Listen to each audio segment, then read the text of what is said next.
¿Qué es crear y cuál es el fundamento esencial de la creatividad? Hay quienes piensan que la creación se establece de manera espontánea, es decir, sin un causal, sin un origen, sin una pretensión, sin un sujeto que propone o que proyecta o que pretende algo con ello. Podríamos definir este grupo como un grupo subjetivista. Y hay personas que lógicamente dicen que toda causa es a su efecto y todo efecto existe contenido en esa causa originaria y que todo objeto va a ser pretendido o propuesto por algún sujeto que inicia el proceso de la creación. Luego vamos a hablar de ese proceso, esa estructura base de la creatividad o esa estructura base de la creación, definiendo a quienes defienden este postulado como postulado objetivista. El subjetivismo y el objetivismo han estado presentes a lo largo de la historia. Un aspecto a considerar en la creación artística es que no existe propuesta que no haya sido previamente pretendida. Otro aspecto es que la casualidad admitida como origen de la creación deja de ser casual para convertirse en el origen de lo creado.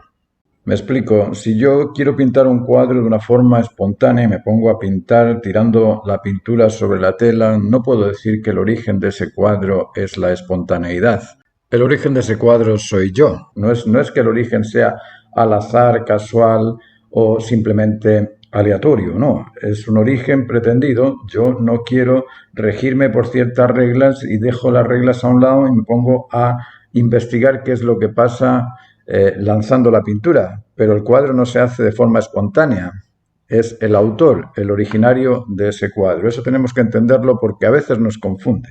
Una cosa es que el proceso sea espontáneo y otra cosa es que el origen sea espontáneo. Hay quienes todavía defienden ese postulado de que la creación no tiene origen, que la creación es al azar, que es casual, que es espontánea, que no tiene un autor, es decir, que esa causa que origina cualquier proceso o cualquier desarrollo no existe, que surge por sí sola. Y yo me pregunto qué de la creación observan ellos que surja por sí solo.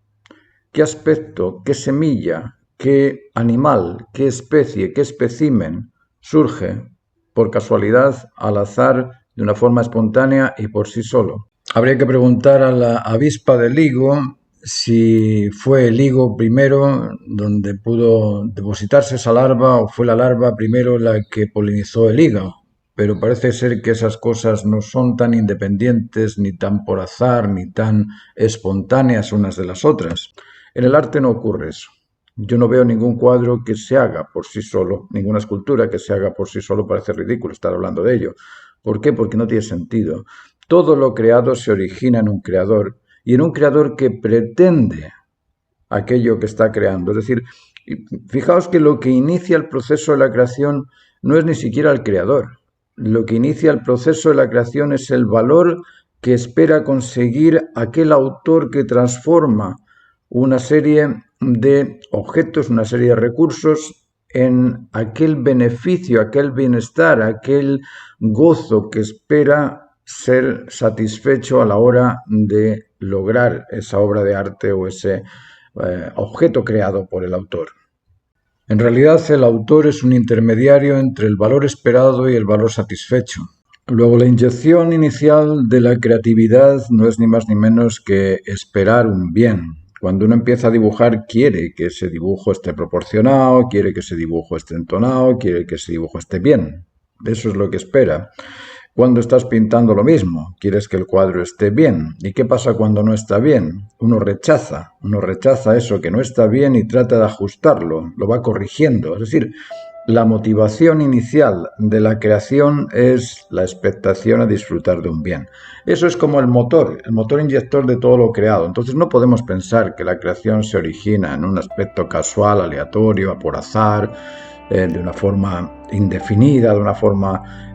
una cosa es que uno no comprenda cuál es el proceso de la creación, cuál es la estructura base de la creación, y otra cosa es que la creación realmente, porque yo creo que es espontánea, vaya a ser espontánea. La creación no es espontánea. Lo espontáneo es el proceso del desarrollo de aquello que espero crear. Sí, en el arte hay mucha espontaneidad, hay muchas cosas que se hacen con destreza y esa destreza te lleva a realizar aspectos que son realmente espontáneos, pero son espontáneos por la decisión del autor, es decir, el autor es el que decide que esa espontaneidad la va a dejar ahí como originario de la mancha, es decir, ya el autor es el causal de esa pretensión que definimos que fue lograda de una forma casual.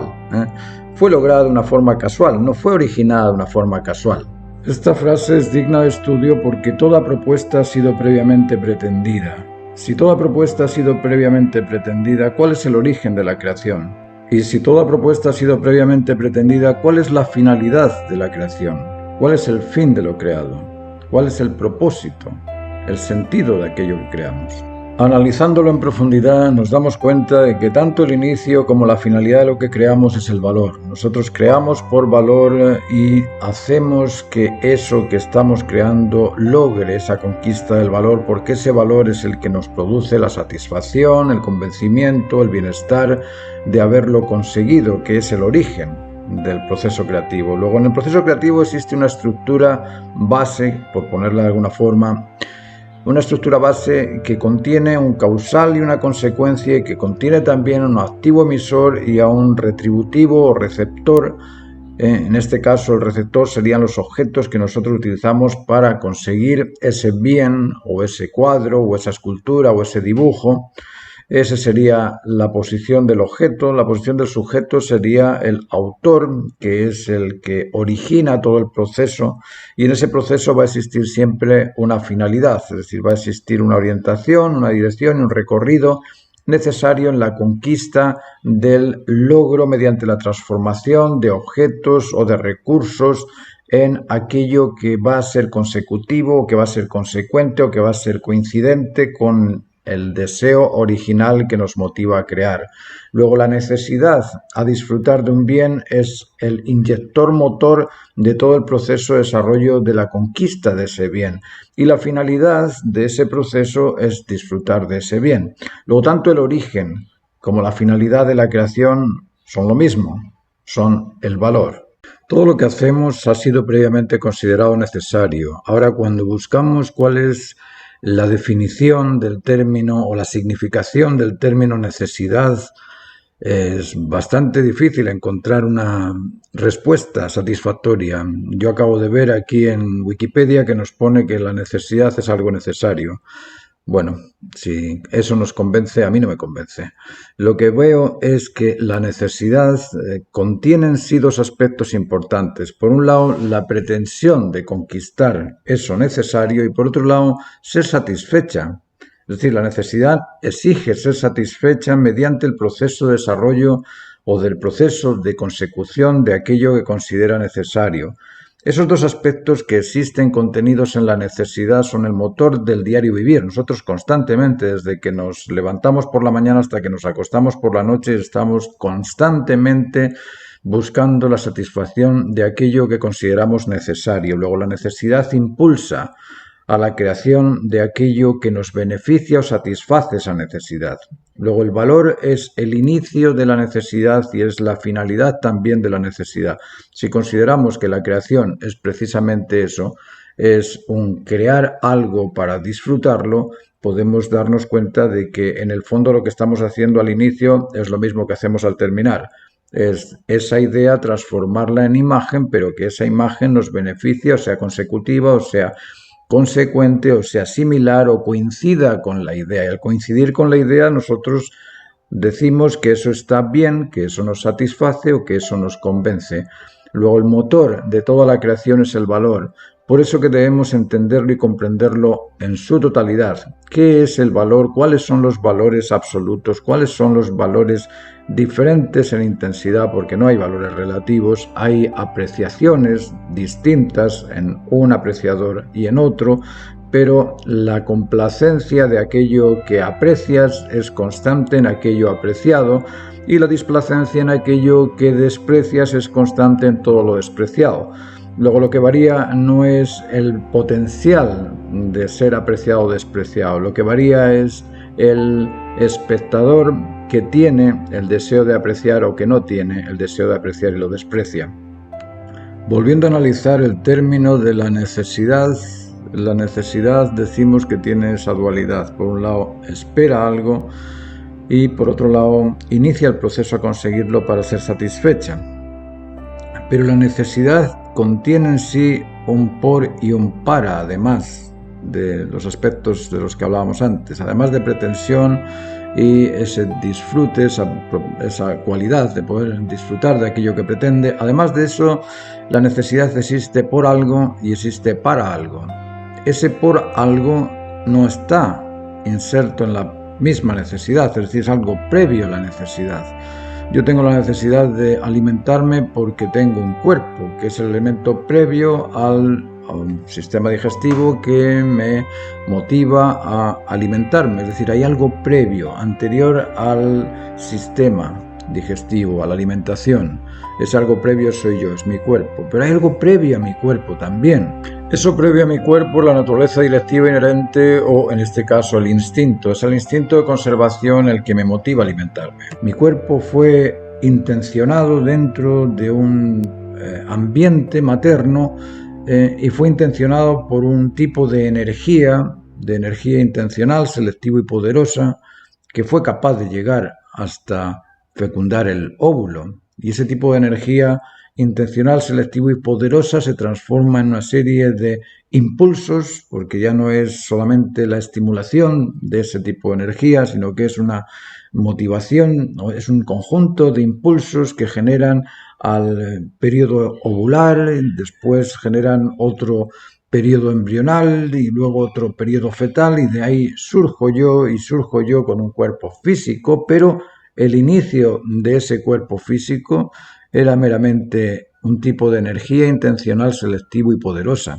Y era intencional porque pretendía, este cuerpo, era selectiva porque en lugar de hacerme de otra manera, me hizo de esa manera, y era poderosa porque tuvo el poder de realizarme. A la hora de crear, nosotros usamos el mismo potencial, el potencial energético de tener ese tipo de intencionalidad. Quiero pintar un cuadro, o hacer una escultura, o hacer un dibujo. Ahí tenemos la intención, y una intención selectiva, porque en lugar de hacer el dibujo de una manera, lo voy a hacer de esta manera, o en lugar de hacer la escultura de este material, lo voy a hacer del otro material. Hay una selección en la distribución de los materiales, y hay un poder, hay una fuerza de voluntad, hay un poder físico que me lleva o que me permite transformar esa idea en imagen. Ahora, esa imagen no existe físicamente. No existe físicamente. Esa imagen estaba en mi idea. Es decir, la idea y la imagen eran consecutivas, estaban ahí, estaban enlazadas. No puedo decir que tuve una idea. ¿Y qué imagen tiene esa idea? No lo sé, tengo una idea nada más. Pero bueno, esa idea, si es una idea lectiva, si es una idea propositiva, si es una idea de algún tipo de aspecto morfológico, tú ya lo tienes en imagen dentro de esa idea. Es decir, idea e imagen son consecutivas, están ahí las dos juntas, son indivorciables, no puedes separar la imagen de la idea. Del mismo modo no puedes separar la intencionalidad o la pretensión de la necesidad de esa expectación a disfrutar y a satisfacer esa necesidad. La necesidad espera ser satisfecha, y el inicio de esa expectativa es la fuerza intencional, selectivo y poderosa que conquista ese valor, que le satisface a esa necesidad. Y en esa conquista nosotros utilizamos fuerza. Fuerza y energía son también indivorciables. La energía sabemos que tiene intencionalidad, selectividad y poder para poder lograr esa imagen que pretendo, y la fuerza contiene en sí presión, contiene intensidad y contiene potencia también para poderlo realizar. Es decir, cuando comprendemos la estructura de la creación en su totalidad, cuando sabemos que existen 4 posiciones, causa y consecuencia, sujeto, objeto, existe una verticalidad, una horizontalidad en aquello que estamos pretendiendo, y el centro de esa verticalidad y esa horizontalidad es el disfrutar del beneficio. Disfrutar de un bien es un bien, ese es el centro, un bien. Y ese bien puede ser emocional, puede ser el sentimiento de plenitud, puede ser intelectual, el convencimiento, o puede ser motivacional y puede ser un bienestar. Pero ese bien es el motor de la creación. Si le quitamos ese bien a la expectación, no podemos realizar absolutamente nada. Si despreciamos aquello que queremos realizar, no lo podemos realizar. En algún momento tenemos que bajar y decir, vale, no quiero hacer esto, pero sé que lo tengo que hacer porque lo otro es peor todavía que esto. Es decir, ahí me dicen, mira, tienes que comerte las lentejas. ¡Buah! A mí no me gustan las lentejas. Bueno, si no comes lentejas no comes nada. Bueno, tendré que comerme la lenteja para satisfacer el hambre, pero no es que yo odie las lentejas en el momento que las acepto para satisfacer el hambre. Las odiaba antes y las puedo odiar después, pero no en ese momento. Es decir, cuando estás apreciando algo, eso que aprecias te beneficia, y cuando estás despreciando algo, eso que desprecias no lo puedes validar, no lo puedes realizar tampoco porque lo desprecias, no lo puedes aprender porque estás dudando de ello, lo desprecias, es decir, sientes que eso es mentira y si es mentira no lo puedes adquirir. Luego tenemos que tener bien claro esto, el fundamento del valor, de qué se compone el valor, cuál es la estructura de la creatividad, de qué forma se crean las cosas y eso aplicarlo también al resto de las cosas que están a nuestro alrededor. Es decir, no hay nada que se cree por casualidad, por azar, por algún tipo de misterio. Aquello que es misterioso no es científico. Aquello que es milagroso no es científico. Aquello que es suerte no es científico. Ese tipo de cosas son simplemente adjetivos que nosotros le ponemos a aquello que no comprendemos. Y la ciencia no se basa en lo que no comprende. La ciencia se basa en aquello que es demostrable, que es demostrativo, aquello que comprende. Luego les quiero dejar con este video y les agradezco que hayan estado aguantándome durante estos 24 videos. Espero que haya sido de interés para todos y ojalá que puedan participar de las clases no presenciales porque son online, pero de esa relación particular que establecemos entre el alumno y profesor y para poder orientarnos mutuamente, porque yo aprendo con ustedes también mucho en este desarrollo de las artes, en este desarrollo de aquellos valores que son admirables. Y eso es lo que pretendemos con estas clases, lograr aquellos objetos de atracción máxima que sean buenos en calidad y además que sean dignos de admiración. Muchas gracias.